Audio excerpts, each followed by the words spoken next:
Cinema शौकीन सबका स्वागत करता है। आज हम बात करने वाले हैं एक्ट ऑफ वेलोर के बारे में। ये कहानी है यूएस नेवी सील की एक टीम की, जो एक सीआईए एजेंट को छुड़ाने जाते हैं। लेकिन वहाँ पे कुछ ऐसा होता है कि इनके पूरे देश पे खतरा मंडराने लगता है। कहानी की शुरुआत होती है और हम एक आवाज सुनते हैं, और जो आदमी हमें ये कहानी सुना रहा है वो इन सारी चीजों को एक पेपर पे लिख रहा है। तभी हमारे सामने फिलीपींस का दृश्य आता है और यहाँ पर हम देखते हैं अमेरिकन एम्बेसडर को, जो यहाँ के एक स्कूल में आया हुआ है क्योंकि उनका बेटा यहीं पे पढ़ता है। तभी उनका बेटा बाहर आता है और ये दोनों बातें करने लगते हैं। इसी बीच यहाँ पे आइसक्रीम की एक ट्रक आती है। तब आइसक्रीम को देखने के बाद एम्बेसडर का बेटा कहता है कि उसे आइसक्रीम खाना है। तब एम्बेसडर उसे लेकर के जाने लगते हैं ट्रक के पास। तब तक यहाँ पे बहुत सारे बच्चों की भीड़ लग जाती है। सारे लोग आइसक्रीम खरीदने लगते हैं। तभी हम इस ट्रक के ड्राइवर को देखते हैं, जिसका नाम है अबू शैबल। फिर शैबल गाड़ी से बाहर निकलता है और यहाँ से दूर जाने लगता है। फिर वो जैसे ही थोड़ी दूरी पे पहुंचता है, पूरा का पूरा ट्रक ब्लास्ट हो जाता है। तब हमें पता लगता है कि शैबल एक आतंकवादी है। वो जानबूझ के यहाँ पे लोगों को मारने के लिए आया था और आज उसने अमेरिकन एम्बेसडर और उसके बेटे को मार दिया है, और उनके साथ साथ और भी बहुत सारे मासूम बच्चे मारे गए हैं। तभी दूसरी तरफ हम देखते हैं लेफ्टिनेंट रोर्क को, और उनके साथ होता है चीफ डेव, और इन्हें भी हादसे के बारे में पता लग गया है। लेकिन रोर्क इन बातों पे ज्यादा ध्यान नहीं देता और वो डेव को बताता है कि उसकी पत्नी गर्भवती है, इसीलिए वो लोग एक पार्टी दे रहे हैं और रोर्क चाहता है कि डेव भी उस पार्टी में अपने पूरे परिवार के साथ। तभी हमारे सामने एक कम्युनिटी सेंटर का दृश्य आता है और यहीं पर हम क्रिस्टो नाम के एक आदमी को देखते हैं, जो सबसे ज्यादा डोनेशन देता है। उसे बच्चों से बहुत प्यार है, इसलिए वो जैसे ही यहाँ पे आता है सारे बच्चे उसके पास चले आते हैं। फिर वो सबसे खेलने लगता है। इसी बीच यहाँ पर हम एक नर्स को देखते हैं, जिसका नाम है लीजा मोराल्स। फिर जैसे ही मोराल्स क्रिस्टो को देखती है, वो उसे हाय कहती है और क्रिस्टो भी उसे हाय कहता है। तब मोराल उसे छोड़ करके चली जाती है। लेकिन जैसे ही रात होती है, हमें पता लगता है कि मोराल एक सीआईए एजेंट है, जो अंडरकवर काम कर रही है। तभी उससे मिलने आता है उसका पार्टनर। फिर ये दोनों बातें करने लगते हैं। इसी बीच मोराल बताती है कि क्रिस्टो एक ड्रग स्मगलर है और वो कम्युनिटी सेंटर में इसीलिए डोनेशन करता है ताकि उसकी इमेज यहाँ पे अच्छी बनी रहे,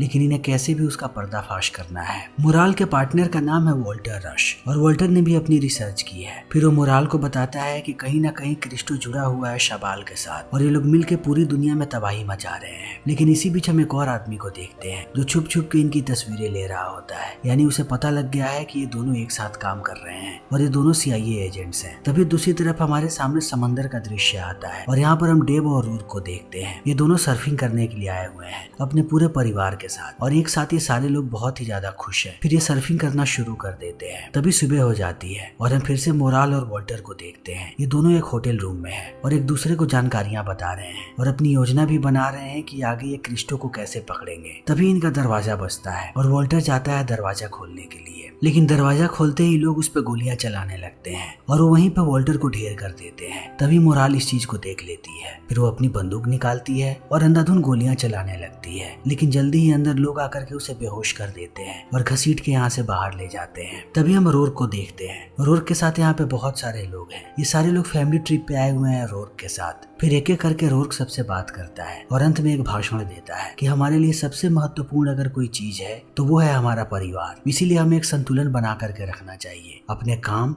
और अपने परिवार के बीच। हमें किसी को भी अधूरा नहीं छोड़ना चाहिए। हम एक सिपाही हैं, हमारे सामने हमेशा ये चुनौतियां आती रहती हैं, लेकिन उस बीच हमें अपने परिवार को नहीं भूलना है। और रोर्क ये सारी बातें इसलिए कह रहा होता है क्योंकि सुबह सुबह इन सबको फिर से मिशन पे जाना है। और अब जैसे ही सुबह होती है, एक एक करके सारे सिपाही यहाँ से निकलने लगते हैं। तब रोर्क अपनी पत्नी को अलविदा कहता है, लेकिन रोर्क की पत्नी बहुत ही ज्यादा दुखी है क्योंकि वो चाहती थी कि जब वो अपने बच्चे को जन्म दे तब उसका पिता उसके सामने हो, लेकिन अब कहीं वैसा नहीं हो सकता। तब रोर्क यहाँ से निकल जाता है और उसकी पत्नी अंदर जाकर के रोने लगती है। इसी बीच हम मोराल को देखते हैं, जिसे ये लोग बड़ी ही बेरहमी के साथ टॉर्चर कर रहे हैं, और बीच बीच में क्रिस्टो कॉल करता है और वो मोराल से पूछता है कि मुझे बताओ तुम कौन हो। तब मोराल बार बार झूठ बोलती है और कहती है कि मैं एक नर्स हूँ, तुम्हें पता है कि मैं कितने समय से इस कम्युनिटी सेंटर में काम कर रही थी। तब क्रिस्टो कहता है कि मुझे बेवकूफ मत बनाओ, मुझे पता है कि तुम एक सीआईए एजेंट हो, इसीलिए मुझे वो बातें बताओ जो मेरे काम की हो, वरना हम तुम्हें ऐसे ही टॉर्चर करते रहेंगे। तभी हम नेवी सील के बाकी सिपाहियों को देखते हैं। ये सारे लोग एक जगह पे इकट्ठा हो चुके हैं और इनका सीनियर इन्हें बता रहा है कि वो लोग कैसे मोराल को बाहर निकालेंगे। फिर पहली टीम यहाँ से निकल पड़ती है और वो उस जगह पे जाती है जहाँ पे मोराल को इन लोगों ने बंधक बना करके रखा है। तब वो धीरे धीरे आगे बढ़ने लगते हैं, लेकिन दूसरी तरफ वो लोग मोराल को ऐसे ही टॉर्चर कर रहे हैं। तभी नेवी सील एक और टीम भेजती है और वो टीम उतरती है समंदर के किनारे, लेकिन दूसरी टीम मोराल के नजदीक पहुंच चुकी है। इसीलिए अगली बार जब वो लोग मोराल को टॉर्चर करते हैं तब वो जोर जोर से चिल्लाती है और टीम को ये आवाज सुनाई पड़ जाती है। फिर वो अपने आप को नहीं रोक पाते, वो अगले ऑर्डर का का इंतजार नहीं करते और अंदर जाने की तैयारी करने लगते हैं। लेकिन ये दूसरी टीम को भी इस बारे में इत्तला कर देते हैं। तब सारे लोग अपनी तैयारी को पुख्ता करते हैं और धीरे धीरे आगे बढ़ते हैं और सबसे ज्यादा जिम्मेदारी अब स्नाइपर्स पे है। उन्हें सारे गार्ड्स को ठिकाने लगाना है। फिर स्नाइपर यहाँ पे कमाल का काम करते हैं। वो एक एक करके सबको मारने लगते हैं। लेकिन आगे बढ़ने से पहले इन लोगों ने ड्रोन को हवा में छोड़ दिया है ताकि दुश्मनों की हर एक गतिविधियों पे ये लोग नजर रख सके और इससे इन्हें बहुत मदद मिलती है। ये एक एक करके ऐसे ही सबको मारते रहते हैं और इनकी टीम अंदर चली जाती है। तब अंदर जाते ही सबसे पहले चीफ डेव पहुंचता है मोराल के पास और बाकी लोगों के बारे में पूछने लगता है कि वो लोग कहाँ पे हैं। लेकिन अब इन पे हमला होने लगता है, इसीलिए सबको लेकर के इनकी टीम वापस जाने लगती है क्योंकि इन्हें पता है कि दुश्मनों की तादाद बढ़ने वाली है। तो इनके लिए बेहतर यही है कि जितनी जल्दी हो सके ये लोग यहाँ से निकल जाएं क्योंकि इनके कुछ साथी भी घायल हो चुके हैं। ये लोग उन्हें भी संभालने की कोशिश कर रहे हैं। लेकिन जैसे ही ये लोग थोड़ा आगे बढ़ते हैं दुश्मन इन्हें घेरने लगते हैं और वो इन पर अंधाधुंध गोलियां चलाते हैं। तब अंत में इनके पास एक ही रास्ता होता है कि अपने सबसे बेहतरीन हथियार का इस्तेमाल करें। तब ये सारे लोग आरपीजी छोड़ने लगते हैं दुश्मनों पे और उन पे अंधाधुंध गोलियां चलाते हैं। लेकिन दुश्मनों की तादाद बहुत ही ज्यादा है। ये लोगों को मारते जाते हैं, फिर भी वो लोग इनका पीछा नहीं छोड़ते और ऐसे करके ये लोग 2 अपने एक्सट्रैक्शन पॉइंट्स को मिस कर देते हैं और अब इनका आखिरी एक्सट्रैक्शन पॉइंट बचा हुआ है, यानी कि तीसरा।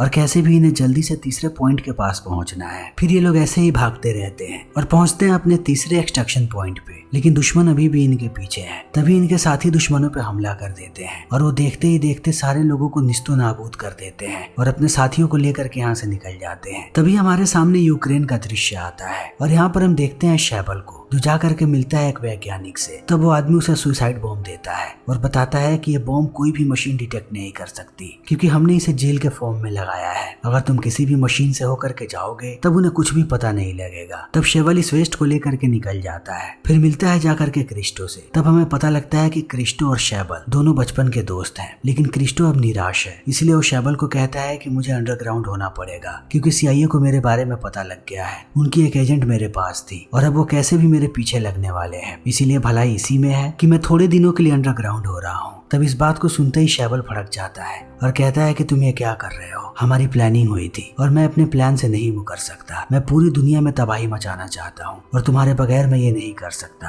तब क्रिस्टो उसे समझाता है और कहता है कि मेरे पास और भी बहुत सारे लोग हैं जो भरोसेमंद है और वो हर एक कदम पे तुम्हारा साथ। तभी हमारे सामने सेंट्रल कोस्ट का दृश्य आता है और यहाँ पर हम सीनियर ऑफिसर मिलर को देखते हैं जो रोर्क को बताता है कि हमारे पास कुछ जरूरी जानकारियां हैं। तुम लोगों ने जब मोराल को बचाया था तब वहाँ पर हमें एक सेलफोन मिला और उस सेलफोन से हमें ये पता लगा है कि क्रिस्टो और शैबल दोनों एक साथ काम कर रहे हैं। लेकिन सबसे डरावनी बात यह है कि शैबल को किसी चीज में रुचि नहीं है, ना ही उसे ड्रग्स में रुचि है, ना ही उसे पैसों में रुचि है। वो सिर्फ तबाही मचाना चाहता है और ऐसे लोग बहुत ही खतरनाक हो सकते हैं। इसीलिए हमारा पहला और आखिरी टारगेट शैबल है, उसे कैसे भी पकड़ना पड़ेगा। इसीलिए मिलर ने एक प्लान बनाया है। वो अपनी सारी टीम को 3 भागों में बांट रहा है। एक टीम जाएगी क्रिस्टो को पकड़ने और एक टीम जाएगी अफ्रीका, क्योंकि शैबल वहीं पे आने वाला है हथियारों को पिकअप करने के लिए। वो सारे हथियारों को लेगा और वापस जाएगा मैक्सिको। और तीसरी टीम सब पे नजर रखेगी। अमेरिका के आसपास अगर कुछ भी गड़बड़ होता है तब वो वैसे रिएक्ट करेंगे। फिर अब सारे लोग अपने अपने रास्ते पे निकल पड़ते हैं। मिलर एक टीम को लेकर के जाता है क्रिस्टो को पकड़ने के लिए और एक टीम निकल पड़ती है अफ्रीका के लिए और एक टीम अमेरिका के आसपास रहने वाली है और इन सब में रोर्क भी शामिल है। इसीलिए वो बाहर जाने से पहले एक लेटर देता है अपने साथी कि अगर रोर्क को कुछ भी होता है तो वो उस लेटर को पहुंचा दे उसकी पत्नी तक।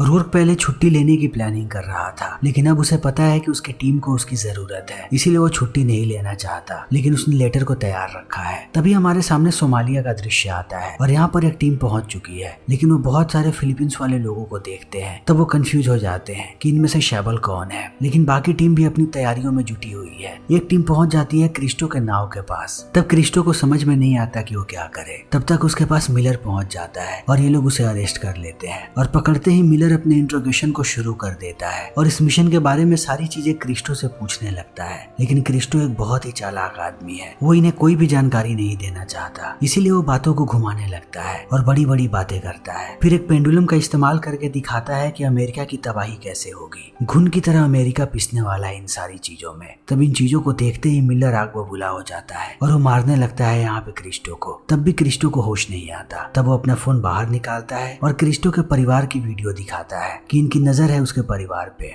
और अगर क्रिस्टो ने इनकी मदद नहीं की और अमेरिका में कुछ भी हुआ तब ये लोग उसके परिवार को मार देंगे। तब इन बातों को सुनने के बाद क्रिस्टो डर जाता है और कहता है कि शैबल बहुत खतरनाक है। इस बार वो एक अलग तकनीक का इस्तेमाल कर रहा है, सेरेमिक बॉल्स का, जिससे बहुत ही खतरनाक बॉम्ब्स बनाए जाते हैं। वो किसी भी कीमत पे अमेरिका को तबाह करना चाहता है। 9/11 में जो हादसा हुआ था वो उससे भी कुछ बड़ा करना चाहता है। उसकी प्लानिंग है कि वो 16 सुसाइड बॉम्बर्स को भेजेगा पूरे अमेरिका में और एक साथ हर जगह पे ब्लास्ट करेगा। इसके अलावा मुझे कुछ भी नहीं पता। तभी हम रोर्क की टीम को देखते हैं। ये लोग मैक्सिको पहुंच चुके हैं। तभी हम यहाँ पे कुछ लोगों को देखते हैं जो सेरेमिक बॉल्स की मदद से बॉम्ब बना रहे होते हैं। लेकिन अब अमेरिकी सिपाही धीरे धीरे गाँव के अंदर जा रहे हैं, लेकिन कुछ आतंकवादी उन्हें देख लेते हैं। तब वो एक एक करके इन्हें मारने लगते हैं और हर तरफ ये बात फैल जाती है। चारों तरफ से आवाजें आने लगती हैं गोलियों की। फिर आतंकवादी भागते जाते हैं और ये लोग उन्हें ऐसे ही मारते रहते हैं। तभी एक आदमी एक ट्रक से भागने लगता है, लेकिन हेलीकॉप्टर वाला इनका साथी उसे देख लेता है। तब वो उस पर अंधाधुंध गोलियां चलाता है। लेकिन ये आदमी भी हेलीकॉप्टर पे हमला करने की कोशिश करता है, लेकिन जब तक वो हमला करता उससे पहले वो लोग हेलीकॉप्टर से हमला करके इसका खात्मा कर देते हैं। तब रोर्क और डेव उस कमरे में जाने लगते हैं जहाँ पे सेरेमिक बॉल से वो आदमी बॉम्ब बना रहा था।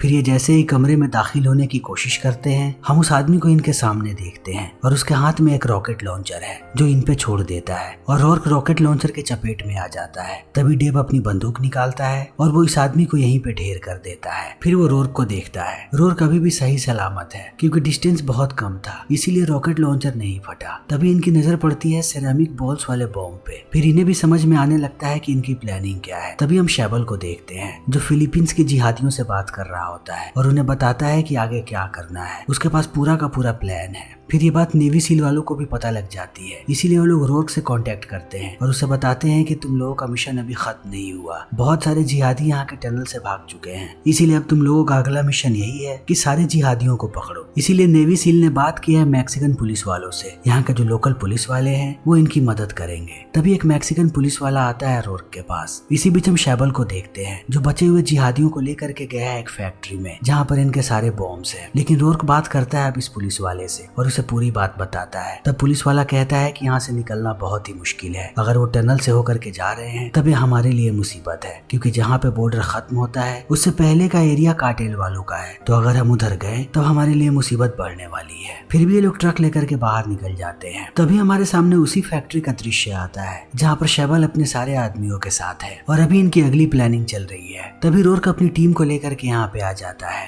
लेकिन कार्टेल को भी इस बारे में पता लग जाता है। तब कार्टेल वाले भी इन पे हमला कर देते हैं। तभी शैबल भी इस चीज को देख लेता है। फिर यहाँ पे घमासान लड़ाई शुरू हो जाती है। चारों तरफ गोलियां चल रही होती हैं, लेकिन शैबल कैसे भी यहाँ से निकलना चाहता है। तब वो बाकी जिहादियों को लेकर के आगे बढ़ता है और एक जिहादी को छोड़ देता है कि जैसे ही पुलिस वाले यहाँ पे आए वो एक बड़ा सा ब्लास्ट करे, तब इन्हें समय मिल जाए यहाँ से भागने का। तभी बाकी सिपाही कमरे के अंदर आ जाते हैं। तब वो अपने सामने एक महिला को देखते हैं, यही इनकी आखिरी जिहादी है। फिर वो देखती है इन्हें और रोते हुए डेटोनेटर दबा देती है। तब इस कमरे में एक बहुत ही बड़ा ब्लास्ट होता है, लेकिन सारे सिपाही तब तक बाहर भाग चुके होते हैं। लेकिन ये ब्लास्ट सबको हिला करके रख देता है। इन्हें संभलने में थोड़ा वक्त लगता है, लेकिन जैसे ही ये लोग अपने आप को संभालते हैं ये फिर से अंदर आते हैं और चारों तरफ शैबल को ढूंढने लगते हैं। तभी एक आदमी ऊपर से हैंड ग्रेनेड फेंक देता है। तब इस चीज को सिर्फ रोर्क देखता है, बाकी सिपाहियों को इस बारे में पता भी नहीं होता। इसीलिए अब जो कुछ भी करना है वो रोर्क को करना है। तब रोर्क कूद जाता है ग्रेनेड के ऊपर ताकि वो अपने बाकी साथियों की जान बचा सके और एक ग्रेनेड ब्लास्ट भी हो जाता है। तभी डेव देखता है कि रोर्क यहाँ पे खून में लथपथ पड़ा हुआ है। तब वो टूट जाता है, लेकिन उसका एक साथी कहता है कि इन लोगों को आगे बढ़ता रहना पड़ेगा और वो ध्यान रखेगा यहाँ पे रोर्क का। तब डेव अपनी टीम को लेकर के आगे बढ़ जाता है। तभी हम शैबल को देखते हैं जो बाकी लोगों के साथ जा रहा है टनल के अंदर। तब तक डेव अपनी टीम को लेकर के पहुंच जाता है और यहाँ पे अंधाधुंध गोलियां चलने लगती हैं। तब शैबल इन पे हमला करता है और वो एक एक करके सारे अमेरिकी सिपाहियों को मार देता है। तब तक इन लोगों ने भी सारे जिहादियों को मार दिया है। इसी बीच शैबल की नजर पड़ जाती है डेव पे। तब वो उस पे अंधाधुंध गोलियां चलाने लगता है और डेव नीचे गिर जाता है। लेकिन शैबल जानता है कि डेव अभी भी जिंदा है, इसीलिए वो पास में आता है और वो डेव को मारता उससे पहले यहाँ पे सनी आ जाता है और वो शैबल को मार गिराता है। फिर यहाँ पे सारे जिहादियों का खात्मा हो जाता है। लेकिन सनी देखता है कि डेव की हालत कितनी खराब है। तब वो अपने बाकी साथियों को खबर करता है और बताता है कि सारे जिहादियों को मार दिया गया है, लेकिन डेव और रोर्क इनकी हालत बहुत ही ज्यादा खराब है। तब यहाँ पे बैकअप टीम आती है और वो सबको लेकर के जाने लगते हैं, लेकिन अंत में रोर्क की मृत्यु हो जाती है। फिर अमेरिका जाते ही उसका मिलिट्री फ्यूनरल होता है, लेकिन डेव अभी भी जिंदा है, लेकिन उसकी ऐसी हालत हो गई है कि अब वो अपनी पूरी जिंदगी व्हील चेयर पे बिताएगा और अपने दोस्त की मौत पे वो बहुत ही ज्यादा दुखी है। तब अमेरिकी सिपाही जाते हैं रोर्क की पत्नी के पास और अमेरिका का झंडा उसे देते हैं, क्योंकि ये एक सिपाही के लिए सम्मान है, और वो उसके लेटर्स भी उसे देते हैं। रोर्क हमेशा ही एक झंडा अपने पास रखता था, वो झंडा भी उसकी पत्नी को दिया जाता है। तब एक एक करके सारे सिपाही यहाँ पे रोर्क को सम्मानित करने लगते हैं और समय ऐसे ही बीतने लगता है। तब हमें पता लगता है कि जो आदमी इस कहानी को लिख रहा है वो कोई और नहीं बल्कि डेव है, और डेव की इस कहानी को अब जैकी पढ़ रही है, यानी कि रोर्क की पत्नी। और इस कहानी को पढ़ते समय वो फूट फूट के रो रही है, और यहीं पर हम रोर्क के बेटे को भी देखते हैं, और ये फिल्म यहीं पे खत्म हो जाती है। तो दोस्तों, हमारी आज की ये वीडियो यहीं पे खत्म होती है। अगर आपको हमारी ये वीडियो पसंद आई हो तो इसे लाइक करें, शेयर करें और चैनल को सब्सक्राइब करें। Thank you.